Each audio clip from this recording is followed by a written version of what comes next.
populi supra males, kemakmuran dan kesejahteraan rakyat adalah hukum yang tertinggi dalam suatu negara. Assalamualaikum warahmatullahi wabarakatuh. Shalom, Om Swastiastu, Namo Buddhaya, dan salam kebajikan bagi kita semua. Selamat pagi Dewan Juri yang terhormat. Perkenalkan saya Namira Divani Nuzal selaku pembicara pertama yang akan membuka panorama perdebatan pada hari ini dengan mosi penyelesaian perselisihan hasil pemilu dan pilkada melalui lembaga peradilan khusus. Beserta rekan saya, Destiana Fani Chandra selaku pembicara kedua dan Gradia Esther selaku pembicara ketiga. Dewan Juri yang arif dan bijaksana, demokrasi saat ini telah menjadi suatu dasar bagi pelaksanaan pemerintahan di hampir seluruh negara di dunia. Dalam pelaksanaannya, demokrasi ditafsirkan beragam sesuai dengan budaya dan ideologi yang tumbuh dan berkembang di suatu negara. Menurut Abraham Lincoln, demokrasi merupakan suatu sistem pemerintahan yang dilandaskan atas prinsip dari rakyat, oleh rakyat, dan untuk rakyat. Di Indonesia, keberadaan demokrasi merupakan suatu asas fundamental karena Indonesia merupakan negara yang menganut sistem demokrasi sebagaimana secara tegas dan termaktub pada pasal 1 ayat 2 UUD NRI 1945 yang berbunyi, kedaulatan berada di tangan rakyat dan dilaksanakan menurut Undang-Undang Dasar. Dewan Juri yang terhormat, berdasarkan pasal 24 huruf C ayat 1 Undang-Undang Dasar 1945 untuk memutus perselisihan tentang hasil pemilu adalah lembaga independen, yaitu MK.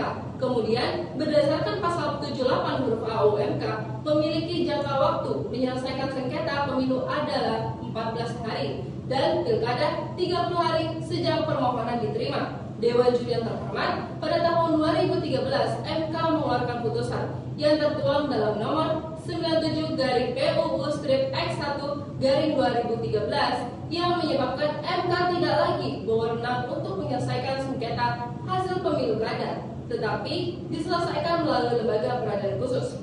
Dewan Juri yang terhormat, mengingat mosi perdebatan kali ini adalah penyelesaian perselisihan hasil pemilu dan pilkada melalui lembaga peradilan khusus, maka pembentukan lembaga peradilan khusus tersebut sangatlah penting dikarenakan MK tidak berwenang untuk menyelesaikan sengketa hasil pilkada berdasarkan putusan di atas. Putusan ini juga membantu mengurangi beban MK agar penyelesaian sengketa pilkada menjadi lebih efektif. Namun, terdapat suatu alasan untuk menolak mosi tersebut dikarenakan sejak tahun 2004 hingga 2024 MK telah menerima 672 sengketa perselisihan hasil pemilu dan berhasil menyelesaikan seluruh sengketa terkait. Dewan Juri yang terhormat, perlu diketahui bahwa saat ini MK masih berwenang untuk menyelesaikan sengketa dan perselisihan hasil pemilu dan pilkada. Dikarenakan hingga saat ini pemerintah belum menyetujui untuk dibentuknya lembaga peradilan khusus guna menyelesaikan sengketa perselisihan hasil pemilu dan pilkada. Sekian dan terima kasih. Salam demokrasi. Status populi supra males.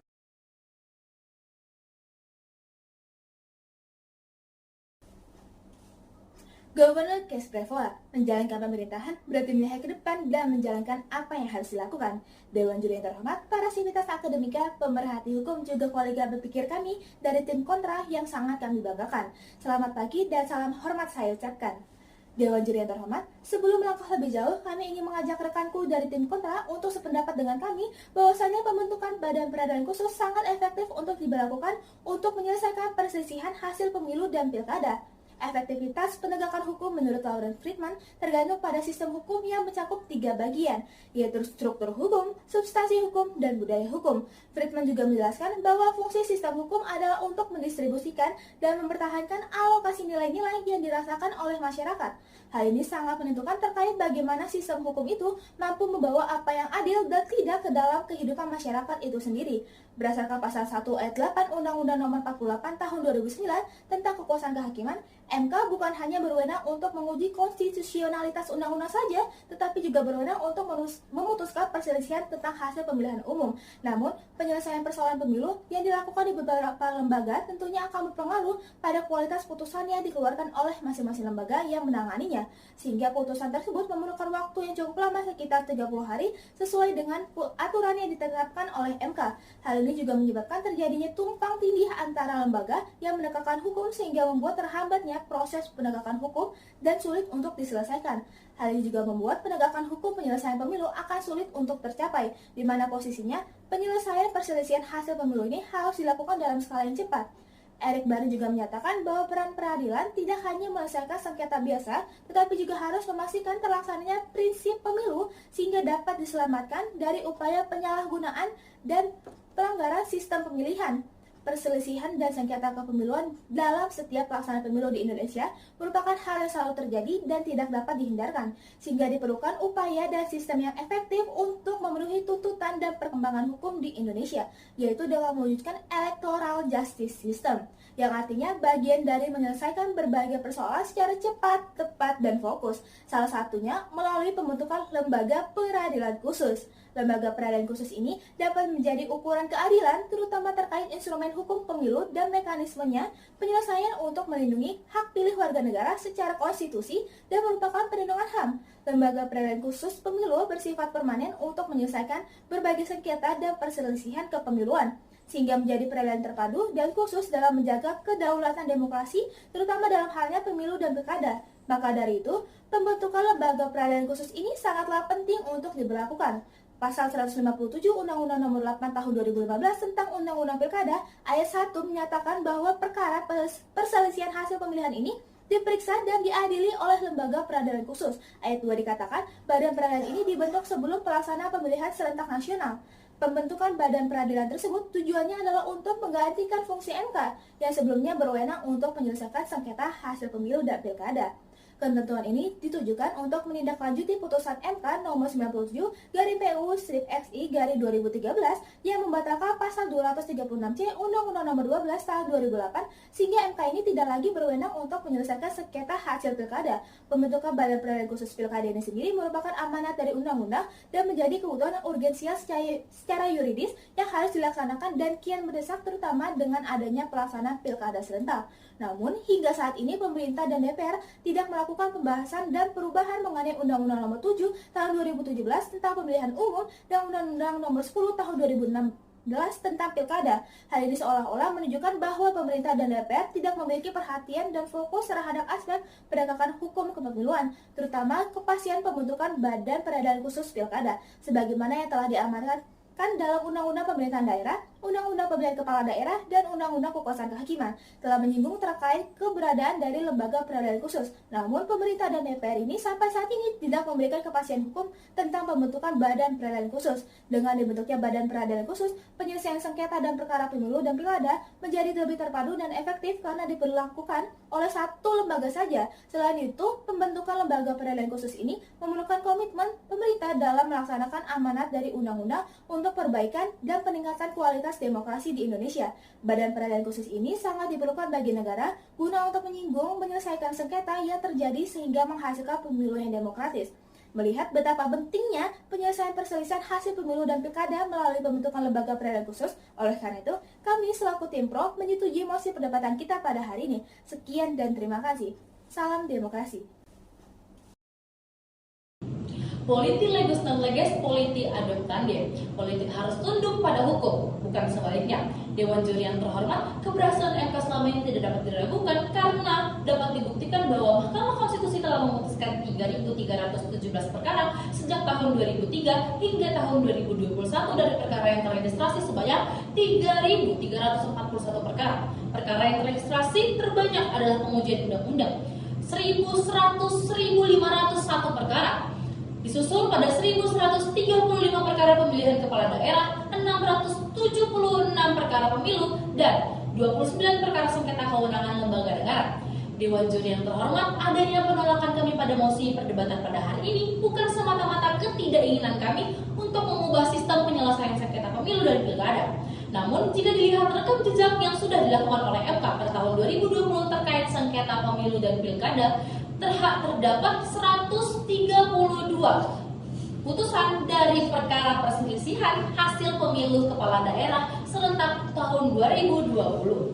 Bahwa yang perlu diketahui, walau terdapat keterbatasan dan masalah pada saat Indonesia diwajibkan untuk pandemi, Mahkamah Konstitusi dapat menyelesaikan sengketa dengan cukup baik. Dewan Juri yang terhormat, kami mengajak untuk melihat kesiapan MK dalam pemilu 2024. Yaitu pada masa percepatan transformasi sampai pada tingkat adaptasi yang cepat dengan kemajuan teknologi dan beralih kepada peradilan digital. Dewan Juri yang terhormat, bahkan Presiden Jokowi menilai semangat MK bukan hanya untuk memberikan pelayanan yang baik kepada masyarakat, tetapi juga untuk memudahkan akses bagi para pencari keadilan untuk memastikan tetap tegaknya hukum dan terjaganya kepentingan kemanusiaan.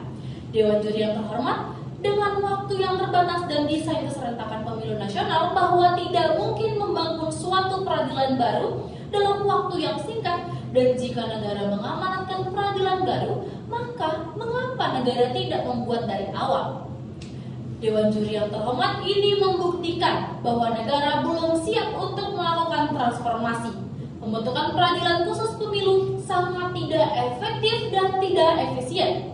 Dan jika perkara ini ditangani oleh badan peradilan di bawah MK, maka justru dikhawatirkan pemeriksaan perkara hanya sebatas formalitas dan administratif saja. Dan itu dapat merugikan para pencari keadilan.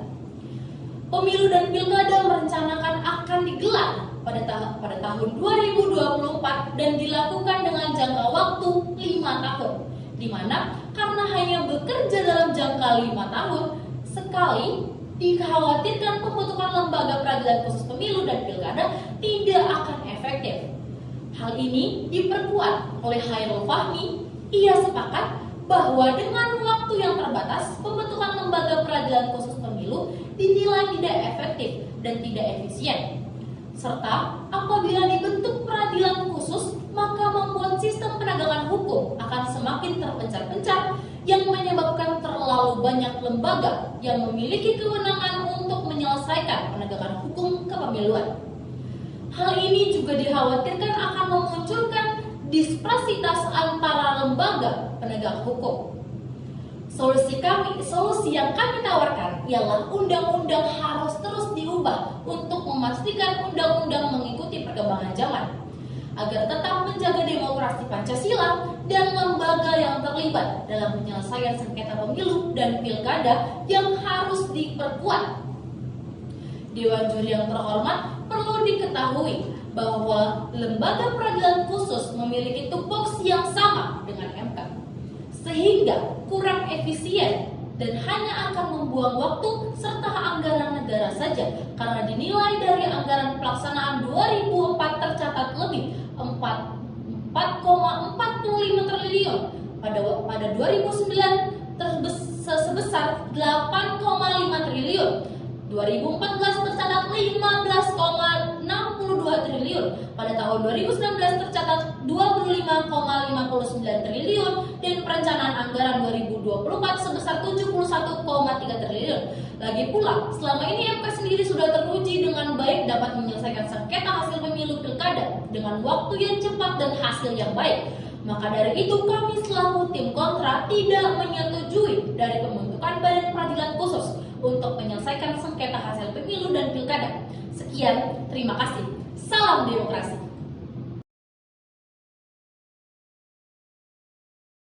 Dewan Juri yang terhormat serta rekan-rekan pemerhati debat sekalian, dalam perdebatan ini rekanku dari tim pro maupun kontra telah membangun argumen dengan sangat baik yang sejatinya demi menegakkan asas pemilu dan pilkada, yaitu luber dan jurdil.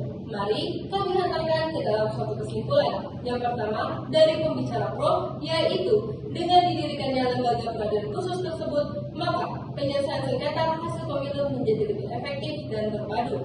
Sedangkan kesimpulan dari pembicaraan kontra menyatakan bahwa mendirikan lembaga peradilan khusus tersebut merupakan suatu tindakan yang kurang efisien karena memiliki wewenang yang serupa dengan Mahkamah Konstitusi, serta meningkatkan pengeluaran negara karena apabila lembaga khusus tersebut hanya berwenang untuk menyelesaikan perselisihan sengketa pemilu, maka lembaga khusus tersebut hanya bekerja setiap 5 tahun sekali.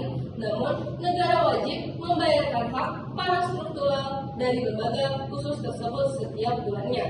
Dewan Juri yang terhormat, sampailah kita di penghujung perdebatan. Adapun solusi yang dapat kami berikan, yakni penyelesaian perselisihan pemilu serentak saat ini, sesuai yang diamanatkan dalam pasal 24C ayat 1 UUD NRI 1945. Tetap melaksanakan amanat tersebut dengan MK sebagai lembaga pemutusan hasil perselisihan pemilu, namun juga berdasarkan pembatalan putusan nomor 97/PUU-X1/2000 Pemerintah harus segera menggarap dalam urgensi pembentukan peradilan khusus untuk mendapatkan hasil yang demokratis dan adil bagi tiap masyarakat.